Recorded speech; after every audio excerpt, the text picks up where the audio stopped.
Hello student, हमारे इस YouTube के चैनल पर आपका एक बार फिर से मोस्ट वेलकम है। आज हम आपके लिए लेके आए हैं प्लेन मिरर से कुछ हट करके क्लास 12 का फिजिक्स पढ़ाएंगे आपको। लेकिन आप प्लेन मिरर ओवर हो गया, जितना भी था प्लेन ख़त्म होता है। आज से हम लोग शुरू करेंगे स्पिरियल मिरर। तो आज आपके लिए कुछ खुशी वाला दिन होगा कि प्लेन का झंझट ख़त्म कर दिया सर जी ने। तो यहाँ पे देखो, आज हम पढ़ेंगे स्पिरियल मिरर, SPHERICAL, स्पिरियल मिरर। आज से हम लोग पढ़ेंगे यानी कि गोलीय दर्पण। अरे वाह सर, ये गोली क्या होता है? गोली यानी कि गोलू जैसा गोल गोल होगा, कुछ गोल गोल जैसा दिखेगा आपको। इसके पहले हमने अगर बताऊं तो प्लेन पढ़ा था। प्लेन मतलब क्या? ऐसे खड़ा। अरे यहाँ बना देता हूँ मैं, ऐसे खड़ा। ये प्लेन था बाबू, ये प्लेन था। ये क्या था? ये प्लेन मिरर था भाई साहेब, ये प्लेन मिरर था। अब हम लोग पढ़ेंगे ये वाला मिरर। सारी बातें पता चलेंगी, सारी बातें पता चलेंगी, बहुत बातें बताने वाला हूँ। अब ये भी जान लो, क्लास 10th का नहीं चलने वाला। क्लास 10th में बहुत बार तुम रट के आए थे, बहुत सारे गलती चीज़ पढ़ के आए थे, वो यहाँ पे नहीं मिलने वाला। क्योंकि फोकस दूरी बराबर तुम कहोगे सर R/2 होता है, हम कहेंगे ना होता है, गलती बता रहे हो। तो यहाँ पे देखो, सारी बातें भी पता चलेंगी। ए मिरर आय वाला भी आपने पढ़ा होगा, और एक मिरर ऐसा होता है उसको भी आपने पढ़ा था।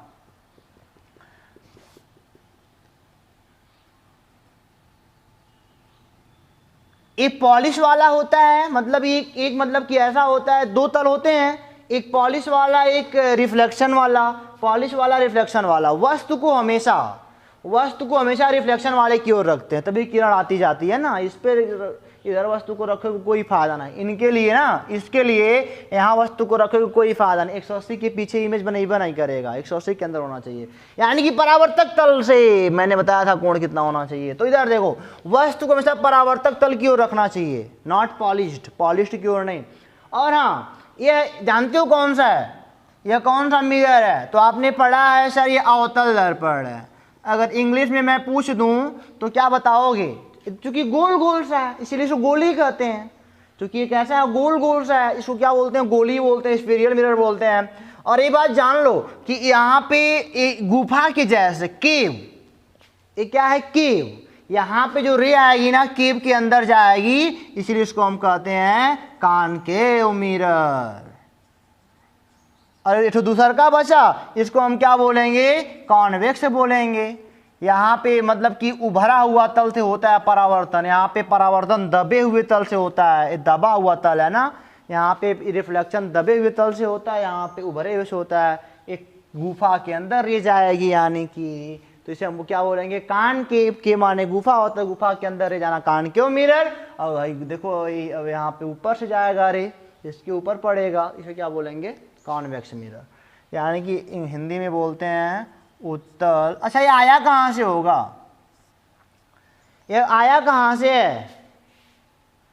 यह आया है एक स्पीयर से, कांच का खोखला स्पीयर, सर्कल नहीं। ये आया कहाँ से? देखो जरा, यहाँ से आया है बेटा। यहाँ से बहुत सारी परिभाषाएं बनने वाली हैं। सुंदर सा गोलू जैसा गोल गोल हमने बनाया है। यहाँ पे सर्कल नहीं है, नॉट सर्कल। सर्कल में कहाँ काम होता है वो सब? सर्कल में कहाँ पाओगे? कुछ नहीं पाओगे। ये स्पीयर है, ध्यान देना। बहुत बच्चे कहते हैं गोल सा मतलब गोल सा बना देंगे और कहेंगे सर ये सर्कल जैसा ना। स्पीयर है, एक कांच का खोखला गोला है, गोला, कांच का खोखला गोला, ऐसी कुछ मोटाई वोटाई होगी अंदर, ठीक है? चलो कोई बात नहीं, बट नॉट सर्कल। एक तो मतलब इसको मैंने चाकू लिया, ऐसे काटा, चाकू लेके। और एक बात और, आपके सिलेबस में ना है दर्पण बहुत छोटा छोटा है, बहुत छोटा छोटा दर्पण है। जो दर्पण की साइज है हमारे सिलेबस के लिए वो बहुत छोटा है, बहुत छोटा। अभी बताऊंगा क्यों छोटा है, बस समझते रहो। बहुत छोटा छोटा हम लोग पढ़ाई करने वाले हैं। चाकू लेके आया यार, ये दिया, ऐसे काट दिया, गला ये बन गया। ये देखो जरा, अब इसको मैंने इधर से पॉलिश कर दिया, इधर से मैंने क्या कर दिया? पॉलिश कर दिया। तो इसको मैंने बाहर निकाल लिया। ये क्या हमारा हो गया? केव के अंदर लाइट जाएगी। अब कुछ ऐसा हो गया ना, निकाल दो कुछ ऐसा हो जाएगा। यही हमारा बनेगा कॉनकेव मिरर, ये हमारा क्या बनेगा, कॉनकेव मिरर। कांच का खोखला गोला है, कुछ नहीं, कांच का खोखला गोला में चाकू लिया और चाकू से ये वाला ऐसे काट दिया, ऐसे रेत दिया इनको मैंने क्या करा, अंदर से पॉलिश कर दिया। अंदर से पॉलिश करने का मतलब क्या कि यह देखो अब बाहर से परावर्तन होगा तो यह कॉन्वेक्स मिरर है। यह कैसा मिरर है, कॉन्वेक्स मिरर है। अरे वाह कितना मजा। अच्छा एक गोला है भाई साहब, एक गोला है, इसका एक सेंटर होगा, एक मतलब कि जो गोला काटा गया है मतलब कि इसका मतलब रे भाई ये गोला का सेंटर होगा ना, इसी सेंटरवा से काटा, मतलब कि एक गोला है उसका सेंटर है, उसी गोले से हमने इसको काटा है, इन दोनों दर्पणों को काटा है, इसीलिए इसको स्पिरियल कहते हैं, गोली दर्पण इसीलिए इसको कहते हैं, ठीक है ना। इसको हमने काटा है तो इस जो सेंटर होता है ना, यह सेंटर इनके लिए भी है और इनके लिए भी यही सेंटर है। इनको काट के तुमने ऐसे अलग कर दिया ना, देखो अब मैं फिर से बनाता हूँ, इनको काट के ऐसे अलग कर दिया तो अब इनका सेंटरवा बदल थोड़ी जाएगा, सेंटरवा तो जहाँ था वहीं रहेगा ना। तो गोलवा पूरा कर लो, तुम क्या करना है, गोलवा पूरा कर लो। इसे काटा गया है, इसको हम बोलते हैं बेटा सेंटर ऑफ कर्वेचर। इसे हम क्या बोलते हैं, सेंटर ऑफ कर्वेचर। अब इसकी हिंदी क्या होती है, वक्रता त्रिज्या। अगर आपको परिभाषा लिखनी है तो लिख लो कि गोले का वह केंद्र जिसका दर्पण एक पार्ट है, गोले का वह केंद्र उस गोले के केंद्र, उस गोले का केंद्र जिसका दर्पण एक पार्ट है। किसी गोले से तो काटा गया है दर्पण ना, इसको पूरा कर सकते हो तो बोल सकते हो, उस लिख लो उस गोले का केंद्र जिसका दर्पण एक भाग है, दर्पण का वक्रता केंद्र कहलाता है। दर्पण क्या कहलाता है, वक्रता केंद्र कहलाता है। कोई बात यहां तक फंसी आपकी, कोई बात नहीं फंसी है। चलो अब यहाँ पे सी से इसको रिप्रेजेंट करते हैं, सेंटर ऑफ कर्वेचर को सी से रिप्रेजेंट करते हैं, ठीक है ना। ये क्या कहलाता है, यहाँ से यहाँ तक त्रिज्या है इसकी। अरे भाई ऐसे न बनाए होगे गोल सा, ऐसे बनाए होगे इसे, तो ये क्या है, त्रिज्या है इसकी। तो इसको हम क्या बोलते हैं, आर को हम बोलते हैं रेडियस ऑफ कर्वेचर, वक्रता त्रिज्या। इसे हम बोलते हैं रेडियस ऑफ कर्वेचर, यानी कि वक्रता त्रिज्या। उस गोले की त्रिज्या जिसका कि दर्पण एक भाग है is called radius of curvature. That's radius of sphere whose mirror is a part is called radius of curvature। उसे हम क्या बोलते हैं, रेडियस ऑफ कर्वेचर, वक्रता त्रिज्या बोलते हैं। समझ गया ना। ये छोटी छोटी बातें ना 10th में रट डाली होंगी यार, मैं जानता हूँ ये सब, मुझे पता है आप रट डाले होगे। चलो अब यहाँ पे आओ, अब इनके लिए है, मान लो ऐसे हाई वाला दर्पण उठा लो, हाई वाला, उत्तल वाला, कॉन्वेक्स वाला, तो ऐसे ऐसे मिलाओगे मिलाओगे मिलाओगे मिलाओगे मिलाओगे मिलाओगे, इसका वक्रता त्रिज्या इधर होता है। अब इधर या ना बना देना पगला वाला के, अब इधर यह होगा ना इसका वक्रता त्रिज्या, इसका वक्रता त्रिज्या इधर होता है, ये बात जान लो। अब बढ़िया सुन लो सारी बात, इसका वक्रता त्रिज्या इधर होता है। अब बताओ भाई साहब बकलोलई काहे करते हो, इधर 9 सेंटर बनाओगे इसका, इधर से ऐसी कौन गोला बनाओगे, अरे इधर बनता है, ठीक है ना। चलो ये इसका सेंटर ऑफ कर्वेचर और रेडियस यानी कि रेडियस ऑफ कर्वेचर हो गया। एक बात और देखो, अब यहां पे एक बात आपको मिलेगी, पोल। पोल क्या होता है, पोल ये अगर मान लो दर्पण है, दर्पण यहां से यहां तक है, इसका मिड वाला पॉइंट, इसका मिड वाला पॉइंट, इसका मिड वाला पॉइंट, अभी बताऊंगा कैसे पोल को पाओगे। अगर पोल को पाना तो कैसे पाओगे, पोल क्या होता है, मिड पॉइंट ऑफ मिरर, लिख लो mid point of mirror is called pole. Mirror का पोल का इसे दिखाते हैं कैपिटल पी से, इसको दिखाते हैं कैपिटल आर से, कैपिटल सी से, और एक कैपिटल पी से दिखाया जाता है। मतलब कि क्या, पोल होता है, मिड पॉइंट ऑफ मिरर, दर्पण का मध्य बिंदु क्या कहलाता है, पोल कहलाता है। एक बात और, इसके 2 सिरे हैं, दर्पण के 2 सिरे हैं, अगर इनको ऐसे मिला दिया जाए, अगर ऐसे मिला दिया जाए, इसे बोलते हैं एपरेचर ऑफ मिरर। ये जो डिस्टेंस है ना, अगर मान लो ये वाला M1 है, यह वाला M2, 2 पॉइंट हैं, तो हम बोलेंगे distance between M1 and M2 is called aperture of the mirror.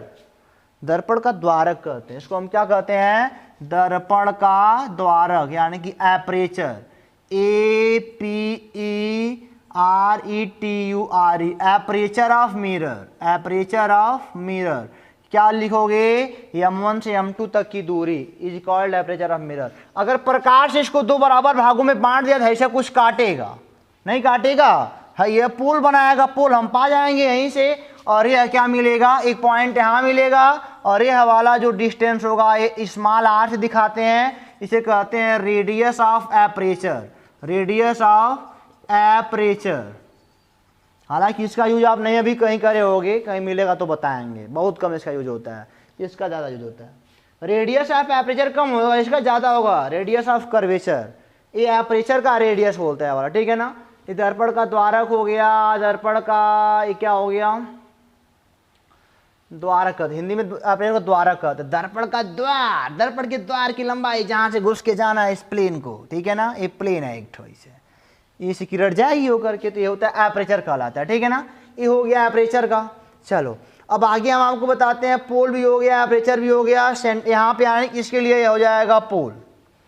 अब हम यहाँ पे बोलेंगे एक प्रिंसिपल एक्सिस आएगा, एक नाम क्या आएगा हमारे पास, प्रिंसिपल एक्सिस। कई लोग प्रिंसिपल का स्पेलिंग गलती लिखते हैं, प्रिंसिपल ये ही नहीं होता है, यहाँ पे प्रिंसिपल वो प्रधानाचार्य वाला है, मैन है, मैन सबका बाप, ये ना रहे तो काम ना चलने वाला है, इसलिए प्रिंसिपल PRINCIPAL, PL ही नहीं, उस सिद्धांत हो जाएगा ना, ये PAL होता है। प्रिंसिपल एक्सिस आने की मुख्य अक्ष किसे कहते हैं, इसकी हिंदी होती है मुख्य अक्ष, सबका बाप आ गया। मुख्य अक्ष को किसे कहते हैं जी, हम बोलेंगे line joining centre of curvature and the pole.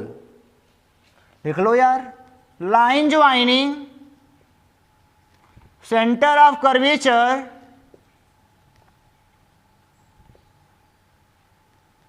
And pole is called principal axis of the mirror.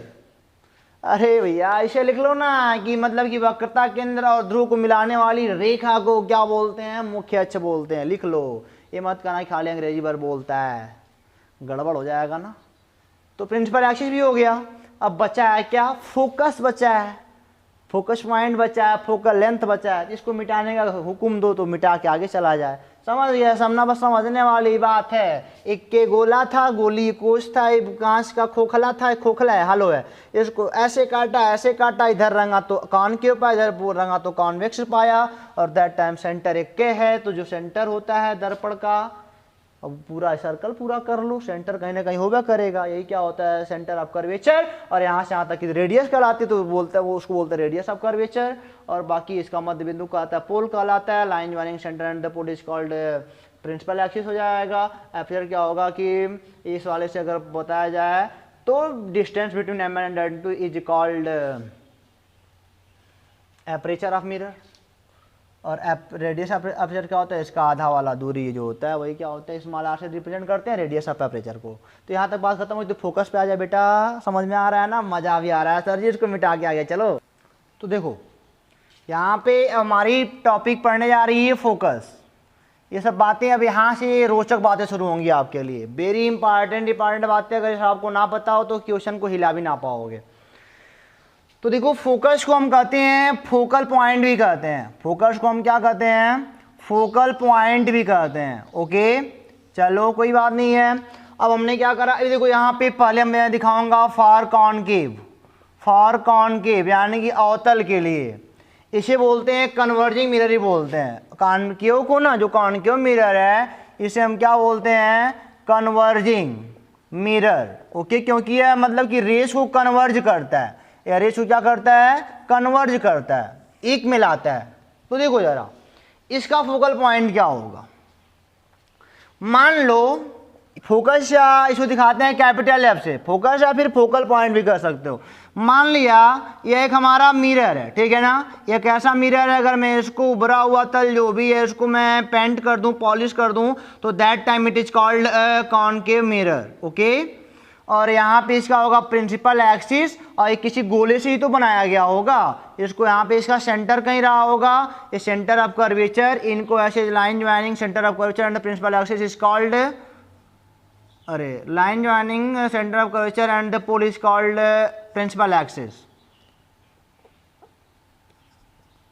ठीक है चलो कोई बात नहीं, कोई बात नहीं।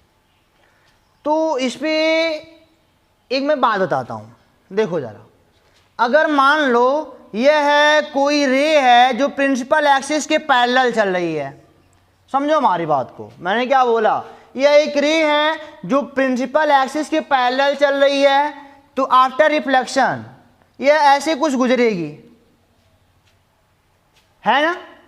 और अगर एक लाइन में ऐसे ले लूँ, यह भी प्रिंसिपल एक्सिस के पैरेलल चल रही है, तो आफ्टर रिफ्लेक्शन यह कुछ ऐसे गुजरेगा, एक कॉमन पॉइंट हमको मिलेगा, प्रिंसिपल एक्सिस पर हमको एक कॉमन पॉइंट मिलेगा। इसी कॉमन पॉइंट को हम क्या बोलते हैं, देखो ऐसे चली तो ऐसे क्या हो गया, ये गुजर गया, यहाँ पे हो गया एफ, यही इसी को हम बोलते हैं फोकस या फिर फोकल पॉइंट। इसे हम बोलते हैं रियल फोकस, इसे हम क्या बोलते हैं, रियल फोकस या रियल फोकल पॉइंट। ये बात नोट करते हो, थोड़ी थोड़ी बात जो भी है, इसे क्या बोलेंगे, रियल फोकस या फिर रियल फोकल पॉइंट, बिकॉज ये इमेजिनरी नहीं है, ये रियलिटी में हो रहा है, ये वास्तव में कट कर रही है, ये वास्तव में मैच कर रही है, हमने पीछे डाट डाट करके नहीं बढ़ाया, अपने आप में और अपने आप हो रहा है सारा काम, जिसे हम बोलते हैं रियल फोकस।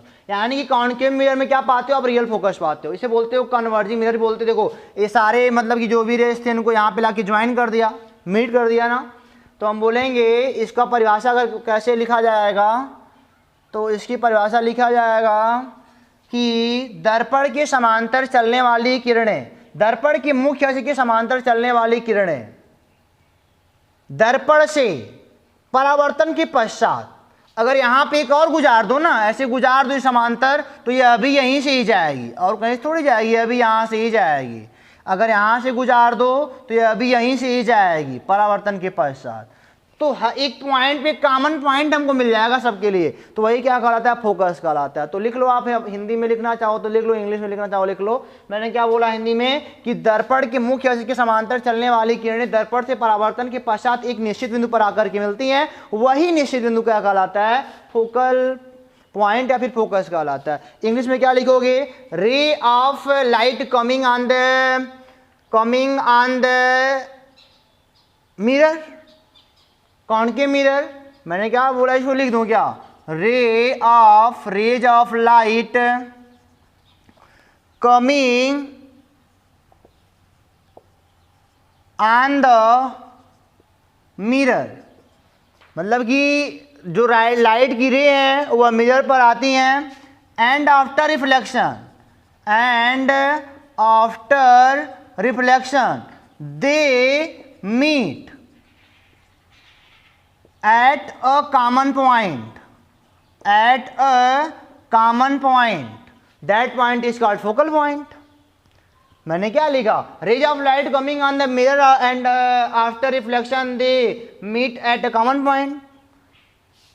दर्पण पर जो भी किरणें आ रही हैं दर्पण से परावर्तन के पश्चात एक कॉमन पॉइंट पर मैच करती हैं, मीट करती हैं, दैट टाइम वही पॉइंट या फोकल पॉइंट कहलाता है। ठीक है, तो चलो और एक बात और बता देता हूं मैं आपको यहाँ पे, और जो यहाँ पे लिख लो, रेज शुड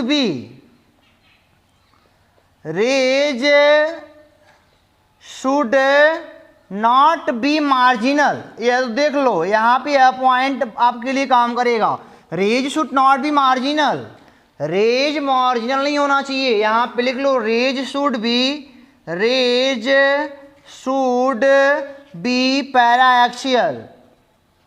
पैराएक्सियल होना चाहिए रेस को। अभी बताओ यार, तुम ये नया ला दिए, पैराएक्सियल क्या होता है, मार्जिनल क्या होता है। तो मार्जिनल या पैराएक्सियल देखो क्या होता है, अगर यह principal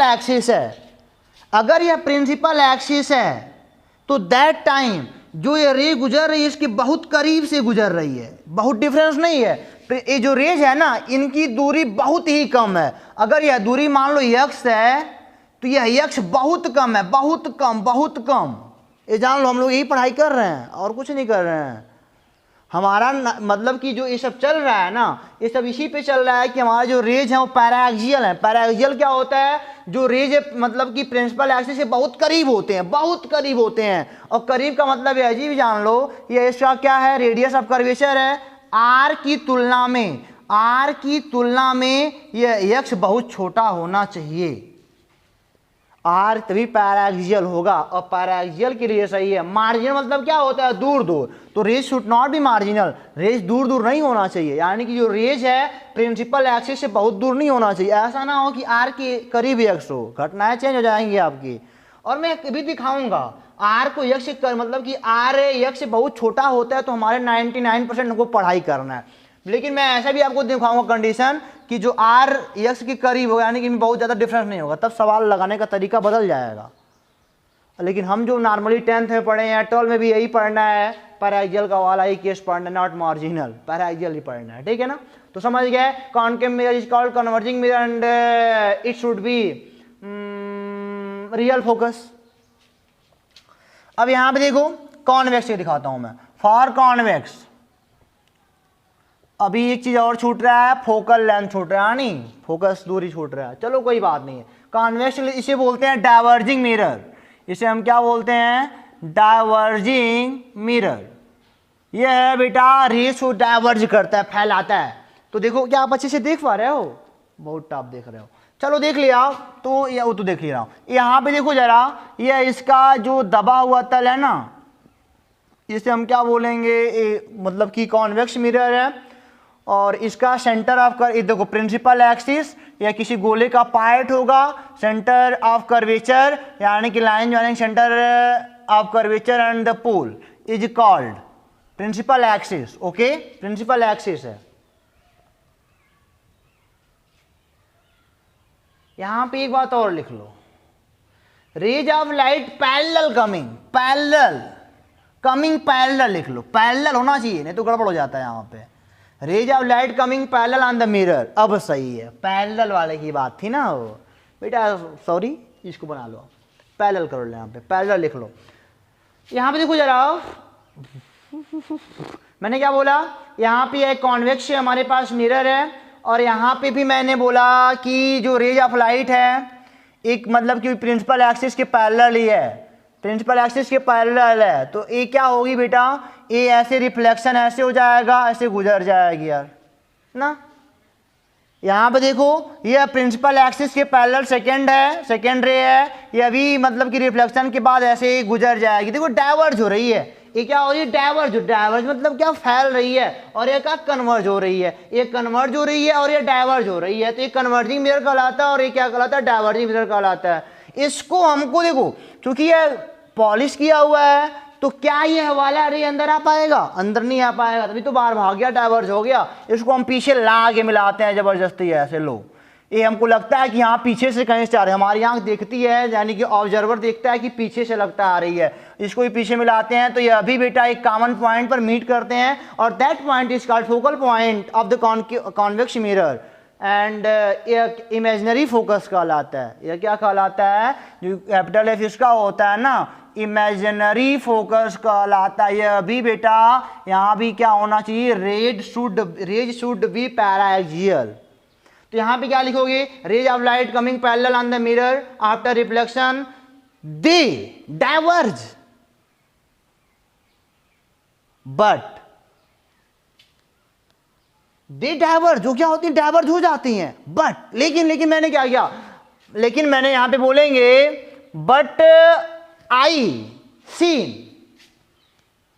to the rays and backward direction they meet at a common point, that point is called what, focal point या फिर फोकस। समझ में आया ना। तो क्या बोलोगे हिंदी में, क्या बोलोगे कि दर्पण की मुख्य अक्ष के समांतर चलने वाली प्रकाश की किरणें दर्पण से परावर्तन के पश्चात क्या होती हैं, गुजर जाती हैं। उनको पीछे मिलाने पर हम क्या करते हैं, पीछे मिलाने पर हम देखते हैं कि मतलब कि कॉमन पॉइंट पर मेट करती हैं, तो that point is called imaginary focus. ये इमेजिनरी क्यों कहलाया, क्योंकि हमने इसको डाटा जबरदस्ती रख के बनाया है भाई, रियलिटी थोड़ी हो रहा है, इमेजिनरी है ही, इसे बोलते हैं इमेजिनरी फोकस, ठीक है ना। तो यहाँ तक बात अगर खत्म हो गई तो फोकल लेंथ पे आ जाए। अब इसको आप इसी को लिख के यहाँ पे डाइवर्ज, और मैंने क्या I seen backward of the mirror, तो क्या मिला कि जो भी है ना वो एक मतलब कि कॉमन पॉइंट पर मैच कर रही हैं, मीट कर रही हैं, और वो भी कहाँ, प्रिंसिपल एक्सिस पर मीट कर रही हैं। तो they meet at a common point, यहाँ पे और बढ़ा लो, on the principal axis, on the principal axis, छूट जा रहा है यार ये तो, ऑन द प्रिंसिपल एक्सिस, इधर उधर कहीं नहीं, प्रिंसिपल एक्सिस पर मीट कर रही हैं। समझ गया ना। तो भावनाओं को हमारी समझा करो, मैं पूरा बात लिखता नहीं कर, बट पूरा बात लिखने में टाइम लगता है ना, तो आपकी देखो थियरी वरी जो भी है आपके माइंड में सेट होना चाहिए, नाट्य लिखने से कुछ होने वाला ना है। समझ में आ जाए, सारी बातें समझ में आती हैं। चलो सर हो गया, इसको मिटा के फोकल लेंथ देखते हैं बेटा।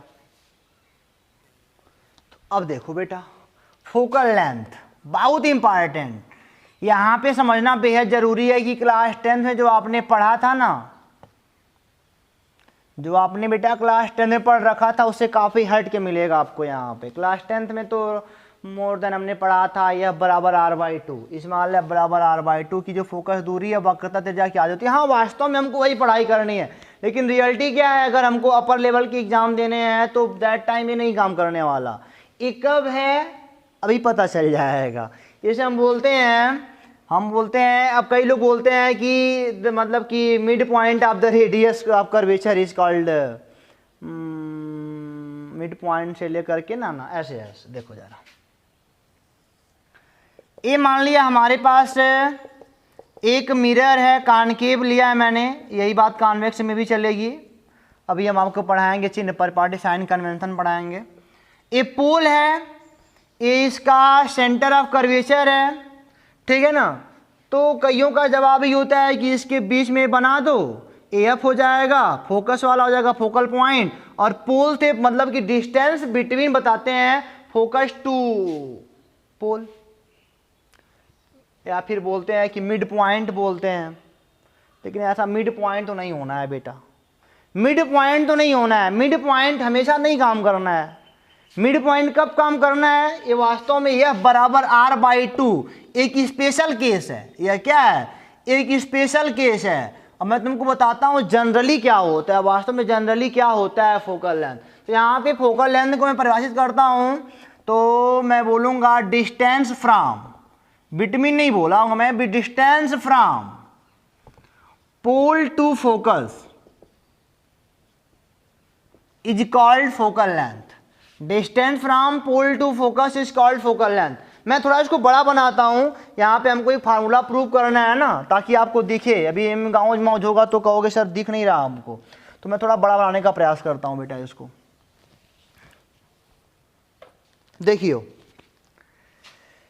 मान लिया ये ऐसे हमारे पास एक कॉन्वेक्स नहीं कॉनकेव मिरर है, और कॉनकेव मिरर है तो दैट टाइम इसका एक पोल होगा, एक मतलब इसका ध्रुव होगा। Mid point of the mirror is called pole. एक किसी गोले का ही तो पार्ट होगा, तो यहाँ पे इसका एक सेंटर भी होगा। Line joining centre of curvature and the pole is called principal axis.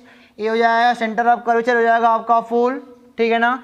मैंने बोला एक पैरेलल रे यहाँ पे मैंने गुजारी to the principal axis, principal axis के पैरेलल रे मैंने यहाँ पे पास कराई, तो दैट टाइम यहाँ पे टकराई, रिफ्लेक्शन हुआ, यहाँ से आ गई, यही हमने क्या कहा, यह फोकस है। It is called focus, that मतलब it point is called focus, या फिर फोकल पॉइंट कहते हैं। चलो एक बात देखो जरा, यह है क्या है, यहाँ से यहाँ तक की दूरी मेरे भाई क्या है, यहाँ से यहाँ तक की दूरी रेडियस ऑफ द स्फीयर है, या फिर बोलोगे रेडियस ऑफ कर्वेचर है सर। अच्छा एक बात जरा सोचो, मैंने आपको एक बात पढ़ाई थी, इसका एक नॉर्मल होगा ना, इसका एक नॉर्मल होगा, और मैंने भी बताया था कि स्फीयर में नॉर्मल कैसे गुजरता है, स्फीयर में नॉर्मल सेंटर से गुजरता है, स्फीयर के सेंटर से गुजरता है। लो ये इसका नॉर्मल होगा, ये इसका क्या होगा, नॉर्मल होगा, क्योंकि यह तल के लंबवत, तल यहाँ पे वास्तव में ऐसे होगा, ऐसे कुछ होगा, यह तल के लंबवत होता है नॉर्मल हमारा। और मैंने आपको बताया भी था शुरू में, इसीलिए कहा था देख लो बढ़िया से काम करने वाला है वास्तव में। तो ये देखो यह जो नॉर्मल होगा ना, यह सेंटर ऑफ कर्वेचर से होकर के ही जाएगा नॉर्मल इसका। अगर देखो नॉर्मल है और यह बेटा इंसिडेंट रे और यह रिफ्लेक्टेड रे है, तो इंसिडेंट एंगल बनेगा यह वाला, यह भी थीटा होगा, और रिफ्लेक्शन वाला भी थीटा होगा, रिफ्लेक्टेड एंगल भी थीटा होगा, दोनों बराबर होते हैं। Reflected angle is equal to incident angle. चलो कोई बात ना है, यह नॉर्मल है, ध्यान देना, यह इंसिडेंट रे आई है और यह रिफ्लेक्टेड रे आर है, यह फोकल पॉइंट एफ है। यह मतलब कि नॉर्मल और इंसिडेंट यानी कि इंसिडेंटल एंगल थीटा है और रिफ्लेक्टेड एंगल थीटा है, दोनों बराबर होते हैं। अच्छा एक बात जरा देखो, अगर यह इसका रेडियस है, अगर यह इसका रेडियस है, यह इसका रेडियस है, तो यह भी क्या होगा, यह भी तो बेटा रेडियस ही होगा ना। यहाँ से यहाँ तक की दूरी क्या होगी, रेडियस ही तो होगी, तो इसको भी हम बोल सकते हैं कि सर यह रेडियस है इसका। आर यह भी होगा, अगर ये आर है तो यह भी आर होगा। चलो कोई बात नहीं। अब ये बात देखो, ये कुछ ऐसे यूं यूं यूं जेड है, ये जेड है, तो भाई एकांतर कोण का काम करेगा, अल्टरनेट एंगल। अगर यह थीटा है तो यह भी कितना होगा, थीटा होगा, फिक्स है होगा। फिगर हमारा सही बने या ना बने बस समझ जाओ बात कैसे हो रही है। अगर यह भी थीटा है, यह भी थीटा है, और जो त्रिभुज है मैं इसको बाहर निकालूं, जो त्रिभुज है इसका नाम दे दो, ए नाम दे दो, इसका नाम सी है, इसका नाम एफ है। चलो ए सी एफ को बाहर निकालो, ए सी एफ को बाहर निकाला मैंने, ए सी एफ को बाहर निकाल दिया, ऐसे उलट दिया, ए सी एफ को। ए सी एफ ऐसे नहीं है वास्तव में, वास्तव में यह ऊपर है ना, यह ऊपर देखो, ये वाला ऐसे, इनको मैंने ऐसे तिरछा नहीं लाया, मैंने इसको उलट दिया तो यह ऊपर हो जाएगा, और ये हो सकता है, ऐसे हो सकता है। देखो कोण, क्योंकि कोण ए भी थीटा है और कोण सी भी थीटा है, और दो थीटा एंगल तो समद्विबाहु त्रिभुज कहलाएगा। और समद्विबाहु त्रिभुज में अगर देखो AC कितना है, वास्तव में AC बराबर आर है, AC बराबर क्या है, आर है, PC बराबर भी कितना है, आर है, दोनों बराबर ही हैं, ये दोनों रेडियस ऑफ कर्वेचर ही है, मान लो, मानना क्या है, दोनों तो मतलब, अरे हाँ दोनों तो रेडियस ऑफ कर्वेचर ही हैं, आर ये अभी हो गया, आर भी अभी होगा। तो अगर ये है बेटा, देखो ये दोनों भुजाएं बराबर होंगी, इनकी मतलब एंगल सेम है, ये दोनों भुजाएं अगर बराबर होंगी, अगर मैंने बोला यहां से एक परपेंडिकुलर गिराओ, अगर AC is equal to R है और यह समद्विबाहु त्रिभुज है, वास्तव में समद्विबाहु है क्योंकि इसके दो एंगल बराबर चल रहे हैं, यहाँ पे परपेंडिकुलर गिराओगे तो इनका मिड पॉइंट होगा, इस वाले लाइन का जो AC को ज्वाइनिंग कर रहा है यह इसका मिड पॉइंट होगा, और मिड पॉइंट होने की वजह से हम बोल सकते हैं कि सर यह भी r/2 होगा, यह भी r/2 होगा। तो यहाँ पे अगर देखा जाए, यहाँ से जो मतलब AC को ज्वाइनिंग करा रहा है लाइन, अगर वहाँ पे मैं एक परपेंडिकुलर गिराऊं फ्रॉम द पॉइंट F, तो दैट टाइम आपको मिलेगा कि सर यह भी r/2 हो जाएगा और यह भी कितना हो जाएगा, r/2 हो जाएगा। और एक बात देखने को बड़ी खूबसूरत मिलती है, चलो यहाँ पे वाला पॉइंट है, इसको हम मान लेते हैं M है, तो दैट टाइम में वाला पॉइंट कितना हो जाएगा, M हो जाएगा। अब इस वाले ट्रायंगल को पकड़ो, ये देखो वास्तव में ये परपेंडिकुलर है, ये परपेंडिकुलर है, इसके परपेंडिकुलर है, जो लाइन आपने खिंचाई है ना इसके परपेंडिकुलर है, ये इसके परपेंडिकुलर है। अगर मैं बोलता हूं कि जो ट्रायंगल है, ट्रायंगल FMA, तो ऐसे कुछ मिलेगा, FMA जो ट्रायंगल है बेटा, एक राइट एंगल का ट्रायंगल है, जो ट्रायंगल FMA है ना वो एक राइट एंगल का ट्रायंगल है, और ये चीज यहाँ पे थीटा है, FMA को मैंने बाहर निकाल दिया है, FMA को मैंने बाहर निकाल दिया है, AM वाले पे परपेंडिकुलर है, और FMA नहीं बेटा, FMC, इसको हटाते हैं, FMC को बाहर निकालते हैं। ट्रायंगल हमको इससे काम है, FMC, F ये हो गया परपेंडिकुलर पे M हो गया, और यह F हो गया, या C हो गया, और C वाला एंगल कितना है, थीटा है। देख लो, चूंकि रे ऑप्टिक्स एक जियोमेट्रिकल ऑप्टिक्स है तो बहुत सारे ऐसे रे बनाने पड़ेंगे आपको, बहुत सारे फिगर बनाने पड़ेंगे, तो यह थीटा है। चलो कोई बात नहीं। अगर मैं बोला मैंने कि CF को x मान लिया जाए, CF जो है ना, CF, यह CF मान लो x है, और MC कितना है, r/2 है, MC कितना है, r/2 है, तो हम बोल सकते हैं कि cos theta is equal to MC, वास्तव में देखो CF को मान लो ये वाला दूरी x है, ये वाला दूरी मान लो x है, और यह दूरी कितनी, r/2 है, यानी कि परपेंडिकुलर वाली दूरी परपेंडिकुलर यहाँ पे नहीं कहलाएगा, इसके लिए यहाँ पे यह वाला बेस बनेगा, यह वाला परपेंडिकुलर बनेगा। अब थीटा को देखो, बाकी बातें हो जाएंगी। C वाले पे एंगल थीटा है, M वाले पे परपेंडिकुलर है, एक पॉइंट है बचता हो यही है, इसको थोड़ा उधेड़ बुन के उधर मैंने पटका ना ला करके। तो cos थीटा बराबर क्या होता है, बेस अपॉन हाइपोटेनियस, तो हो जाएगा r/2 और बाई x यानी कि r/2x हो जाएगा। तो यहाँ पे हम बोल सकते हैं x बराबर r/2 cos थीटा, यहाँ पे x कितना आ गया, r/2 cos थीटा। इसे हम और बढ़िया से लिखना चाहें तो बोल सकते हैं x is equal to r/2 into sec theta. x की वैल्यू हमारी आ गई, x की वैल्यू हमारी कितनी है, अगर CF का मान देखा जाए तो वास्तव में आया है r/2 सेक थीटा। अब हम यह दूरी निकाल सकते हैं, पी एफ क्या है, एक फोकल लेंथ है, यहाँ से पोल से लेकर के ये फोकस तक की दूरी को हम क्या बोलते हैं, देखो distance from pole to focus, pole से लेकर के फोकस तक की दूरी को हम क्या बोलते हैं, इसको हम बोलते हैं फोकल लेंथ, यानी कि फोकस दूरी कहते हैं। सी एफ का मान आ गया, टोटल आर है, पी एफ का मान निकालना है, पी एफ का मान अगर हमको निकालना है तो टोटल आर है, टोटल आर में से एक्स निकालना है, तो r/2 cos थीटा को अगर निकाल दिया जाए तो यही फोकस दूरी आएगा, f बराबर r minus r/2 cos theta. यह ऑलवेज ट्रू है, यह फार्मूला आपने नहीं पढ़ा होगा आज तक, तो आज आपकी आंख खुल गई होगी, ऑलवेज ट्रू फार्मूला है, समझ गए ना। फोकस दूरी बीच में ही पड़े ऐसा हम नहीं कह सकते, फोकस दूरी वक्रता त्रिज्या के बीच में पड़े हम श्योरली नहीं कह सकते। तो आपके मन में शुरुआत में बैठ गया था, रटा दिया गया था कि लो इसको रट लो, फोकस दूरी जो होता है वक्रता त्रिज्या का मेन सेंटर, मतलब सेंटर होता है, मध्य बिंदु होता है, ऐसा कुछ नहीं है। आज से इसको आप लर्न करो।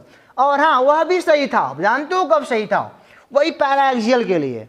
अगर मान लो बेटा देखो जरा, अगर मान लो यही आपका दर्पण है और यही ए है, अगर यह बहुत करीब इसके है, बहुत करीब से रे गुजर रही है, तो यही थीटा कितना हो जाएगा, यही थीटा लगभग 0 के बराबर हो जाएगा पैराएक्सियल के लिए। तो यहाँ पे लिख दो for paraxial rays, for paraxial rays, ठीक है ना, यही हमको पढ़ना है, 99% आपकी बुक में यही पढ़ना है। तो आप बोलोगे थीटा बराबर, यानी कि थीटा इंक्रीज करेगा 0 की ओर, डिक्रीज करेगा 0 की ओर, थीटा टेंड्स टू 0, और यहाँ पे 0 रखना पड़ेगा, तो हो जाएगा यह बराबर r माइनस r/2, और cos 0 का मान कितना होता, अरे r/2 ये सेक थीटा है ना, ये सेक थीटा होगा, सेक थीटा, यहाँ भी क्या होगा, सेक थीटा होगा, इसको याद रखिएगा आप, मैं इसे सवाल भी कराऊंगा अभी। तो यहाँ पे जाएगा सेक 0 का मान 1 होता है, तो ये बराबर r/2 होता है, ठीक है। यही हमारा होता है फोकस दूरी का फार्मूला प्रूव हो गया। आप इसको भी लिखोगे, आप बोलोगे थीटा जब थीटा टेंड्स टू 0, मतलब कि पैराएक्सियल रेज है, रेज पैराएक्सियल यानी कि प्रिंसिपल एक्सिस से बहुत करीब रेज गुजर रही है, तो दैट टाइम थीटा का मान बहुत छोटा होगा, ऐसे इतना करीब बहुत छोटा 0 करीब होगा, और सेक 0 करीब, सेक 0 का मान 1 होता है, तो that time r minus r/2 focus दूरी r/2 आएगी। मैंने अगर मान लो दूर दूर गई तब क्या करोगे, अगर इतना ऊपर से गई तो r का मान 10 है और इसका मान 8 है, तो दैट टाइम फार्मूला ये वाला आप लगाओगे। क्या समझे, समझ गया ना सारे केस नॉर्मल है। देखो मैंने क्या करा, ये r/2 वाला फार्मूला प्रूव करने के लिए बोलता भी है, तो यहाँ तक तो प्रूव कर ही लोगे, इसके बाद बोलोगे for paraxial rays theta tends to 0, theta का मान 0, r/2 पा जाओगे। कोई दिक्कत यहाँ तक, कोई दिक्कत नहीं है। तो ये समझ में आ गया ना आपको, इसको मिटा दें अब। तो फोकल लेंथ समझ में अच्छे तरीके से समझना, तो जान लो ये हमेशा काम करेगा, f बराबर r minus r/2 sec theta, या f बराबर r minus r/2 cos theta, नीचे ही कास रहेगा। तो उम्मीद करते बेटा आपको समझ में आया है। ये फिगर थोड़ा मोड़ा निकालना पड़ा है, बस यही करना पड़ा है, पॉइंट को देख के निकालते रहो। अगर आप ज्योमेट्रिकल में पढ़े होता हुआ, मैं यहाँ पे मैथ नहीं पढ़ाने वाला आपको, इसको मिटा के आगे चलता हूँ। चलो मान लिया मैंने आपको एक क्वेश्चन दे दिया बढ़िया सा, ध्यान से देखो क्वेश्चन को, देखो समझ में सब आ जाएगा। अभी इस क्वेश्चन को करने में अच्छे की हालत तो खराब हो ही जानी है अगर वो फोकल लेंथ पढ़े नहीं है तो। हमने कहा ना 99% आप 12 में वही पढ़ोगे अपनी बुक से, और अगर अच्छी किताबें हुई तो कम से कम 85% कर सकते हो।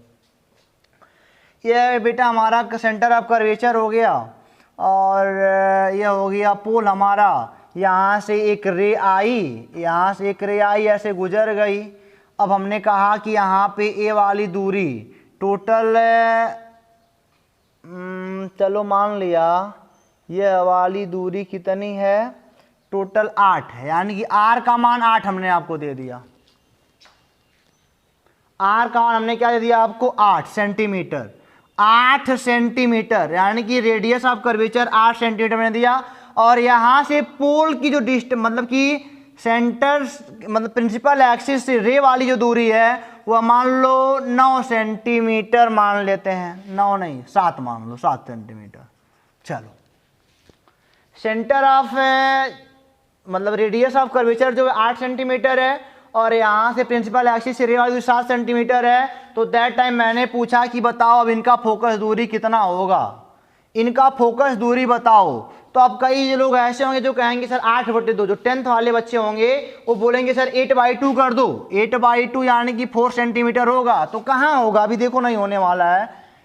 मैंने बोला था ना, जब इस 8 की तुलना में यह एमएम में है तब वो नियम लगाना। ये तो अब यह 8 है या 7 है, कितना अंतर है, ये उसके लगभग बराबर पहुंच रहा है ना। जब अंतर दिखाई दे स्पष्ट तो हम फार्मूला लगाएंगे, यह बराबर r minus r/2 sec theta, यही पढ़ा हमने ना। अब सेक थीटा की वैल्यू चाहिए, कोई बात नहीं, इसका नॉर्मल होगा, नॉर्मल जो होगा इसके सेंटर ऑफ कर्वेचर से होकर के जाएगा, यह नॉर्मल है इसका। यह अभी अगर थीटा होगा तो यह भी थीटा होगा, और यह जेड बनाएगा, यह देखो जेड बनाएगा तो यह भी कितना होगा, थीटा होगा। ओके, यह दूरी कितनी होगी, थीटा होगी। कोई दिक्कत आपको यहाँ तक कोई दिक्कत आपको नहीं है। इस 7 को अगर मैं बोलूं यहां पे लाके चिपका दो, देखो ये हवाला अगर ये 8 है, यहां से यहां तक ये 8 है, तो दैट टाइम ये अभी तो 8 होगा, ये अभी तो रेडियस है ना, ये अभी तो 8 होगा। ये 7 यहां पे लाके चिपकाओ, ये कितना हो जाएगा, 7 सेंटीमीटर। तो ये देखो हाई थीटा है, हाई देखो ये लंबवत भी है इसके, ये एक राइट एंगल का ट्रायंगल है गया, एक कर्ण का काम करेगा और ये थीटा के लिए लंब का काम करेगा। तो हम बोलेंगे यहां से यह थीटा है, हमको सेक थीटा का मान चाहिए, सेक थीटा का मान चाहिए, यह थीटा है। तो साइन थीटा बराबर क्या होता है, लंब बटे कर्ण, यानी कि 7 बटे कितना हो जाएगा, 8 होएगा, 7/8 होएगा। गड़बड़ उत्तर ले लिया हम लोगों ने, नहीं।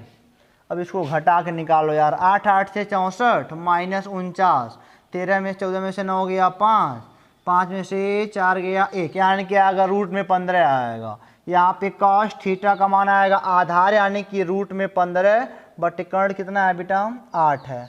तो सेक थीटा कितना आएगा, 8 बटे कर्णिम 15। तो यहाँ पे लगाओ r का मान 8 माइनस 8/2 इंटू 8 बटे कर्णी में 15।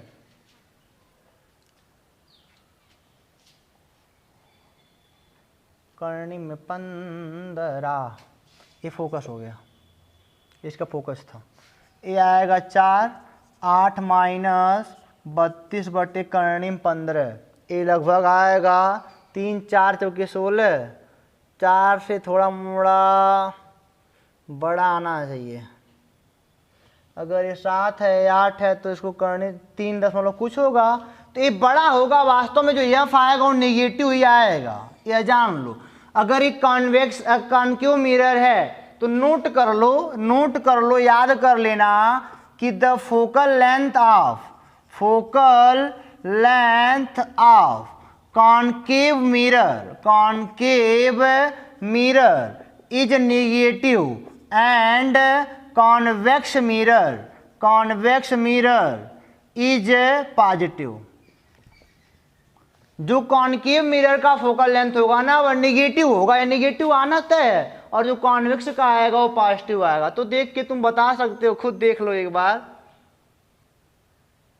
तुम खुद देख लो कि क्या ये आधा कर सकते हो क्या। आधा तो 4 होता है, बड़ा कम आएगा, 2 आएगा लगभग, हाँ। तो अब फोकस दूरी देखा चेंज हो गई ना। तो भाई फोकस दूरी यह करते थे, कैसे आधा कर दिया करते थे।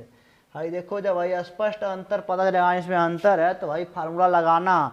अगर इसके 8 सेंटीमीटर है, कहीं 0.1 mm रहे, तब भाई हटा देना, तब r/2 लगा देना आराम से। यही मैं समझा रहा था आपको, ठीक है ना। अभी नोट कर लो, focal length of concave mirror is negative and the convex mirror is positive. जो फोकल लेंथ होगा कॉन्वेक्स का पॉजिटिव में ले पाते हैं हम लोग, लेते हैं, और कॉन्केव का नेगेटिव में लेते हैं। अवतल का नेगेटिव में होता है और उत्तल का पॉजिटिव में होता है। नोट कर लिया बेटा, इसको मिटा के आगे चलते हैं। तो अब देख लो बेटा, साइन कन्वेंशन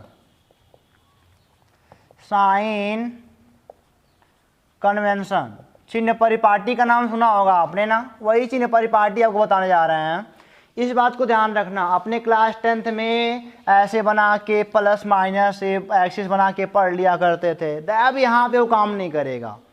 अब 10th के सवाल वैसे थे, लग भी जाते थे। कई सवाल तुम्हारा 10th में ऐसा रहा होगा जो कभी प्लस में आता कभी माइनस में। अब छुपा के बताओ तो कोई बात ही ना है, गलती तो होती थी, बताया तो गया नहीं था। तो यहाँ पे ऐसा कुछ नहीं है। हम चिन्ह परिपाटी जो 10th का था हमने ऐसे बना दिया था, बना के एक्स वाई पढ़ लेना, ऐसे कुछ नहीं है। देखो सबसे पहली बात, all distance measured, all distance measured from principal अरे फ्रॉम पोल, जितना भी दूरी होगी सब मेजर की जाएगी पोल से। ये सब तब फंडा है, अगर ये सब नहीं करोगे तो एक को सवाल का उत्तर ला ना पाओगे। ये सब आपको करना पड़ेगा। जितनी भी दूरियां आप मापते हो सबको पोल से ही मापना, ठीक है ना। नोट कर लिया इस बात को। दूसरा देखो,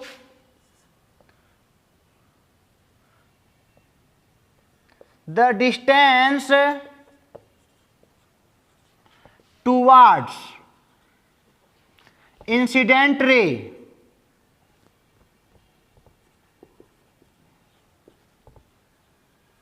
the distance toward incident ray is taken always positive, is taken always positive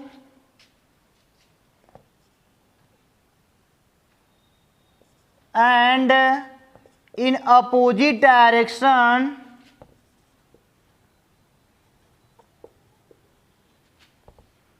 is negative। देखो पहली बात तो all distance measured from pole, सारी दूरियां पोल से ही मापनी है आपको। और the distance toward incident ray, incident ray की ओर जो दूरी माप रहे हो वो हमेशा पॉजिटिव लेना, और अगर उसके विपरीत नाप रहे हो तो नेगेटिव। समझ में नहीं आया ना, मैं जानता हूँ, वही तो टेंशन हुआ था। देखो जरा वहाँ पे जो भी होता है सब कोई बताना ना चाहता ना आपको, इसीलिए यहाँ पे देखो जरा। समझ में आया तो अच्छी बात है बेटा, नहीं तो हम किसी को कुछ कह नहीं रहे हैं, ठीक है ना, बुरा मत मानिएगा। ये देखिए जरा, ए पॉइंट है, सेंटर ऑफ कर्वेचर है, ये इंसिडेंट रे है, ये पोल है। थोड़ा पोल को ध्यान देके चलना, ये पोल है आपका, यह आपका क्या है, यह इंसिडेंट रे है, ध्यान देना इंसिडेंट रे है। अब इधर जो मतलब कि इंसिडेंट रे की ओर जो दूरियां मापोगे वो पॉजिटिव होगा, और उसके विपरीत जो नापोगे क्या होगा, निगेटिव होगा। अच्छा अभी हमने बोला कॉनकेव मिरर की जो फोकस दूरी होती है, कॉनकेव मान लो यहाँ पे इसका फोकस बनेगा, फोकस दूरी यही होगी। अब यह पॉजिटिव होगी निगेटिव होगा। यह फोकस पॉइंट, फोकल पॉइंट मतलब कि पोल है, इनके बीच का डिस्टेंस जो होता है यहाँ से यहाँ तक का डिस्टेंस 20 का नहीं, यहाँ से यहाँ तक का जो डिस्टेंस होगा वो क्या होगा, स्मॉल एफ होगा। अब एफ कैसे निगेटिव होगा, तो अरे बकलोलदास इधर देखो, मैंने पहले क्या बोला कि जो भी दूरी होगी पोल से मापी जाएगी, पोल से नापोगे, इधर ना आओगे। जो भी दूरी होगी पहले पोल से मापी जाएगी। अब पोल से बेटा नापोगे तो पोल से नापने मतलब क्या, पोल से कोई इंची टेप पकड़ोगे तो पोल से इधर आओगे ना। इंसिडेंट रे आपका इधर है और आप इधर आ रहे हो नापते हुए, तो क्या होगा, निगेटिव नहीं हुआ। वही तो मैंने लिखा है, the distance towards incident ray is taken always positive and in opposite direction is negative, always negative. इसकी अपोजिट डायरेक्शन, आप इंसिडेंट इधर है और आप इधर नाप रहे हो तो नेगेटिव होना है। ऐसे कुछ हो के गुजरा है पड़े, डरता ना है कि, चलिए हो गया। यही अब यहाँ पे मैं बताऊँ आपको, इसके लिए बताऊँ तो यह पोल है और यहाँ पे फोकस मान लो मिलेगा, ये ऐसे होगा, ऐसे हो गया, ऐसे हो गया, ऐसे। देखो अब ये पोल है, अब ये कैसे पॉजिटिव हुआ आखिर, ये इधर से इधर, ये देखो इंसिडेंट रे है, इंसिडेंट रे है। अब इस पोल से अब इधर है, हमको नापना है, इंसिडेंट रे आपका इधर ही है, इधर ही मान लो ना, उधर तो है ही अपना, और आप इधर पोल इधर नाप भी रहे हो, तो ये बेटा पॉजिटिव होगा, या जो एफ होगा वो पॉजिटिव होगा। और उसमें अगर आप इसको बनाते एक्सिस मानते तो कहीं दर्पण उल्टा होता, दिमाग चकरा जाता, तब नहीं कर पाते। नहीं, दर्पण उल्टा होता दिमाग कहाँ तब काम करेगा, तब दूसरा बनाओगे क्या, कोऑर्डिनेट, नहीं बना पाओगे ना, दिक्कत होगी। तो यह ना दिया, देख लो, ये पोल से बट नापने का ध्यान देना। बच्चे ही गलती करते हैं, पोल से ना नापते हैं, इसी नापने का तो पॉजिटिव होगा, गलती कर देते। अब तुम यहाँ से थोड़ी नापने के, हमको इंची टेप यहाँ से थोड़ी, इंची टेप यहाँ से रख के जा रहा हो, तब दिशा पता चलेगा। ये याद रखना। तीसरा क्या है, the height the height above principal axis is always positive and below principal axis is always negative. अगर ऊपर नाप रहे हो तो ये पॉजिटिव होगा प्रिंसिपल एक्सिस के नीचे नाप रहे हो तो नेगेटिव होगा। वो एक्स वाई डायरेक्शन मत याद करना बेटा, ये वाला मत याद करना यार, गड़बड़ कर जाओगे। अच्छा 12 में पढ़ रहे मेरी नाक कटा दोगे। ये याद करो, ये इंसिडेंट रे वाला बट पोल ध्यान रहे, ये ऊपर नीचे तो ऊपर और ना प्रिंसिपल एक्सिस के ऊपर दूरी होगी तो पॉजिटिव होगी, नीचे होगी तो क्या होगी नेगेटिव होगी। समझ में आगे सानी का ना बेटा। एक लास्ट पॉइंट बचा है 5 मिनट का, उसको पता खत्म करते हैं वीडियो को। तो एक लास्ट बचा है student focal plane. Focal plane focus तल से कहते हैं, फोकल प्लेन या फिर फोकस प्लेन कह सकते हो। आपने पढ़ा होगा फोकस तल। ये फोकस तल क्या होता है? चलो मान लो मैंने यहाँ पे कोई कॉनकेव मिरर बनाया है, यानी कॉनकेव मिरर मैंने यहाँ पे अगर बनाया है, ये ऐसे गुफा वाला, इसके अंदर रे जाएगी। हो गया, ये इसका सेंटर ऑफ कर्वेचर, ये प्रिंसिपल पोल हो जाएगा, ये प्रिंसिपल एक्सिस हो जाएगा। Joining line centre of curvature and the pole is called principal axis. ऐसा ऐसा कुछ होता है। यहाँ पे देखो जरा, यहाँ पे कोई भी दो पैरेलल लाइन, देखो पहली बात थी इसका फोकस यहीं कहीं होगा, इसका फोकस तो यहीं कहीं आना है। ऐसे कुछ करोगे तो फोकस यहीं कहीं मिलेगा, ठीक है ना। इसका फोकस यहीं कहीं मिलेगा। परिभाषा कैसे बनाएंगे हम ये कह रहे हैं। यहाँ पे कोई भी दो पैरेलल रेज प्रिंसिपल एक्सिस के पैरेलल हो चाहे ना हो, लेकिन अपने में पैरेलल हो, यानी कि ऐसे मान लो ये ऐसे कोई पैरेलल, मतलब कि दोनों पैरेलल है ना। ये देखो जरा, ये इंसिडेंट रे है और यहाँ से टकरा के ऐसे गुजर जाएगी, रिफ्लेक्शन होगा, ऐसे गुजर जाएगी, रिफ्लेक्शन होगा, ऐसे एक मतलब कि एक कॉमन पॉइंट पे मीट करेंगे। यह कॉमन पॉइंट जानते हो कहाँ होता है? वास्तव में ये इसके फोकस तल में होता है। ये हमेशा यही खेल होगा, ये हमेशा इसके फोकस, यानी कि इसी तल में आपका फोकस मिलेगा प्रिंसिपल एक्सिस वाला, इसी तल में आपका प्रिंसिपल एक्सिस वाला फोकस मिलेगा।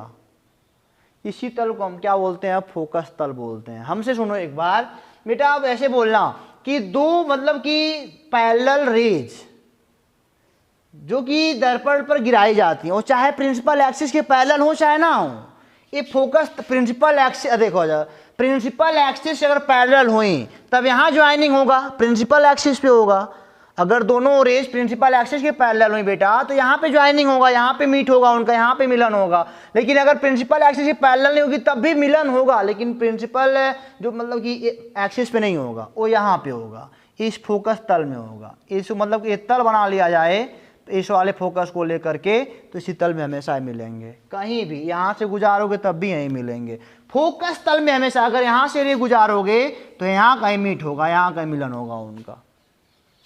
एक कॉनकेव का हो गया, कॉन्वेक्स का देख लो क्या होगा। वास्तव में सेंटर यहाँ पे कहीं एफ होगा, इसका ये आपका फोकस तल बनेगा, यही तल है, यहाँ से गुजरेगा। अब ऐसी बात ना आए तो ऐसी गुजार दोगे समांतर तो ऐसे हो जाएगा, ऐसी मान लो, ऐसे ऐसे निकल जाएगा। फिर ए वाला क्या होगा, ए ऐसे निकल जाएगा ये अपना। तो अगर हम पीछे मिलाएं कहीं ना, अगर कहीं, अरे गड़बड़ हो जा रहा है, इसे फिगर तो ऐसे ही बनता है मेरे भाई, गड़बड़ बन रहा है ना। पक पक पक पक पक पक पक पक पक पक पक पक। एक घर देखो, अपने हाथ से जो बनाओगे वह सही नहीं है। हम लोग जानते हैं रियलिटी क्या, तो उस लायक हम बना लेते हैं बेटा, उस लायक हम क्या कर लेते हैं, बना लेते हैं। ये मान लिया यह कॉन्वेक्स है और ये ऐसे दो ऐसे लाइन आ रही हैं, ठीक है ना। तो दो पैरेलल लाइन आ रही हैं यार, तो ये देखो जरा, इनको मतलब कि दो पैरेलल लाइन आ रही हैं, तो ऐसे गुजर जाएंगी कहीं, ऐसे क्या हो जाएगा, गुजर जाएगा। ये ऐसे कहीं गुजर जाएगा, ऐसे आया ऐसे गुजर गया, तो इनको लगेगा पीछे से देखे कोई यहाँ से आ रहा है, कोई देखेगा यहाँ से आ रहा है, तो यहाँ ज्वाइन हुआ कि नहीं हुआ, मीट हुआ वहाँ कि नहीं हुआ। तो यह मीट किधर है? अगर यहाँ पे मेन फोकस, यहाँ पे एसी है, यहाँ पे एफ है, तो इस फोकस तल में है।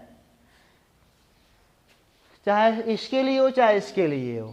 क्या समझे? समझ गया ना? यहाँ से हमारी गुजर रही है रिफ्लेक्शन, तो हमारी यहाँ सोचते हैं यहाँ से कहीं से पीछे से आ रही, तो पीछे कहीं मीट करेंगे ना, तो जिस तल में मीट करेंगे उसी तल को हम क्या बोलते हैं? फोकल प्लेन बोलते हैं, फोकल प्लेन बोलते हैं। तो क्या बोलोगे? अगर दो पैरेलल रेज हैं, चाहे प्रिंसिपल एक्सिस के पैरेलल हो चाहे ना हो, इफ प्रिंसिपल एक्सिस के पैरेलल हुई तो दैट टाइम जो ज्वाइनिंग इनका होगा, जो मीट इनका होगा, वो प्रिंसिपल एक्सिस पर ही होगा। और अगर दोनों आपस में पैरेलल हैं but not parallel to the principal axis, that time क्या होगा आपका कि इसी तल में कहीं मिलेगा, बशर्ते प्रिंसिपल एक्सिस में नहीं मिलेगा। तो जिस तल में बने मिलेगा वो पॉइंट, उसी पर तल को हम क्या बोलेंगे? जो कॉमन पॉइंट जिस तल में मिलेगा उसी तल को हम फोकस तल बोलते हैं। समझ में आया ना? आपस में पैरेलल हो, प्रिंसिपल एक्सिस के हो चाहे ना हो, जहां मीट करेंगी वही तल क्या कहलाता है? उसी तल को, जिस तल पे मीट करती हैं उसी तल को हम फोकल तल बोलते हैं, फोकल प्लेन बोलते हैं। तो उम्मीद करते हैं वीडियो आपको समझ में आया होगा बहुत टॉप तरीके से। आगे और मजे आने वाले हैं आपको। 10th से काफ़ी अलग हुआ कि ना हुआ, काफ़ी बातें क्लियर हुई कि नहीं हुई? सब क्लियर हो गया। तो फिर मिलेंगे आपसे अगले वीडियो में, तब तक पढ़ते रहो, हंसते रहो। All the best.